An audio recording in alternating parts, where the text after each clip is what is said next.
Movie review করতে গেলে একটা মুভির ব্যাপারে না বললেই একদম পাচ্ছি না। সেটা হচ্ছে আমাদের বাংলায় একটা মুভি এসেছিলো, সবাই জানো, বাৎসরিক বলে। ঠিক আছে, রীতাভরি চক্রবর্তী, শতাব্দী রায় আছে, অনেকদিন পরে শতাব্দী রায় সিনেমাটায় কামব্যাক করেছিল। আর রীতাভরি আমাদের অনেকেরই ক্রাশ টাইপের। তো এবং একটা বাংলায় অনেকদিন পর হরর মুভি এসছে, ট্রেলারটা দেখে এত দারুণ লেগেছিলো, মনে হচ্ছিলো একটা ইউনিক টাইপের হরর মুভি হবে। তাই দেখতে গেছিলাম হলে। হলে গিয়ে যে এমন একটা এক্সপিরিয়েন্স হয়েছে মুভিটাকে নিয়ে, আর কিছু বলার নেই মুভিটাকে নিয়ে। মানে কয়েকটা সিম্পল কিছু জিনিসকে নিয়ে একটা মুভি হয়ে গেছে।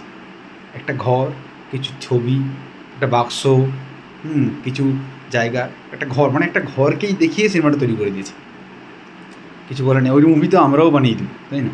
এবং সব থেকে সিনেমার একটা জায়গা খুব দারুণ লেগেছিলো, যখন লাস্টে আত্মাটা এসে ঢুকবে, আত্মাদের যে স্পিডে এলো তার থেকে বেশি স্পিডে এসে এরা এসে নিচে ঢাকনাটা লাগিয়ে দিল। মানে আত্মার যে একটু বায়ুর যে গতিবেগ, তার থেকে বেশি গতিবেগে মানুষ কী করে আসতে পারে? মানে এ তো আলাদাই একটা ওই সিনটা আমার সব থেকে সেরা লেগেছিলো। দারুণ দারুণ।